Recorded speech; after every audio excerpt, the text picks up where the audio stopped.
Thank you very much, Chairman.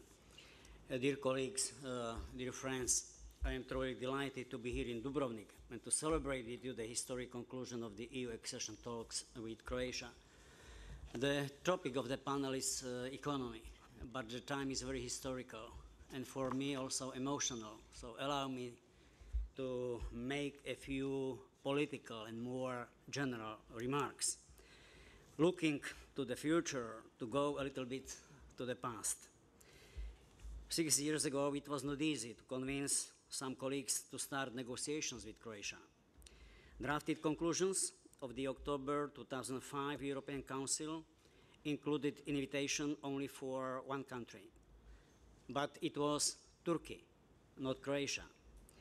At that time, you were still blocked by some member states, especially over cooperation with ICTY.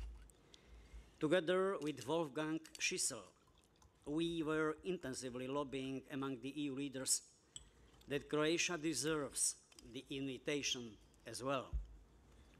I very well remember my talks with Tony Blair, Jack Straw, or the former Prime Minister of the Netherlands, Jan-Peter Balkenende. The question was who from our EPP family will raise this issue at the European Council on the 3rd of October 2005. Finally, it was agreed that I should do it as the smallest one. So, I had the risky honor to propose this change of conclusions to include Croatia, which at the end was accepted. Looking at your country now, I feel very, very proud. I believed that Croatia would make it, and you did it. Congratulations to Croatia, its government, and especially its people. But also congratulations to the European Commission and Stefan Füle.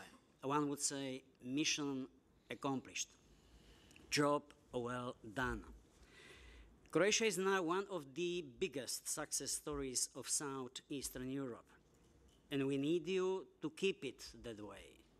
We need Croatia to remain a positive example for the future of the EU enlargement. You now have an obligation to succeed. You are a fresh reminder to the others that tough reforms and progress in the integration agenda bring rewards. At the same time, you now don't have a right to fail. That would be ammunition for enlargement skeptics in the EU. They would easily use it against Montenegro, Serbia, and others waiting in line, and not only waiting, but also working. Like Slovakia, Croatia is another great illustration that the key element in changing the country is political leadership. Let me use this opportunity to congratulate Prime Minister Jadranka Kosor for her leadership and courage. I remember my experience from the past that reforms and changes are not popular. It takes time before people feel the results. Ladies and gentlemen, dear friends, this brings me to the second part of my remarks. The closure of the EU negotiations does not mean that your job is done. You know that very well. There are several new challenges on the horizon. In a short-term perspective, it is your referendum. You can count on the Slovak Foreign Ministry for practical advice on communication campaign in this respect. In a longer-term perspective, however, the key is to continue your structural reforms, even when EU negotiations are over. Don't make a mistake to think that the job of modernizing your state and economy is over. EU membership will help you a lot. Your infrastructure will be upgraded with the use of the EU funds. Croatian companies will become more competitive and attractive for foreign investment in the global context. But that alone will not be enough. Again, our Slovak experience shows that it was useful to continue with the reforms. It made us more competitive within the EU common market. It helped us to use our full potential as newcomers to grow faster than our partners in Western Europe. And it allowed us to be the first in the Visegrad 4 to enter the Eurozone. although I am not sure whether it is good or not now. This all brought new jobs for our people, new technologies for our companies, and faster modernization in Slovakia after we entered the EU.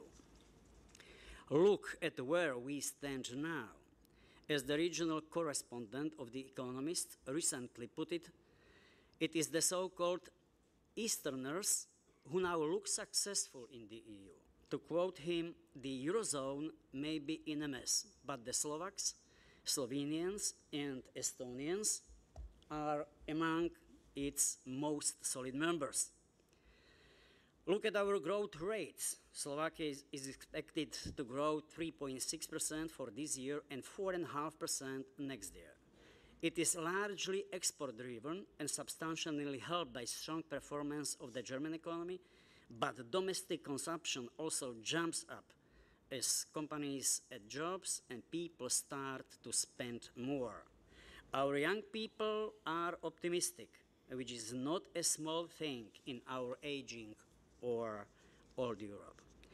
To conclude, we are looking forward to welcome Croatia as a fellow EU member.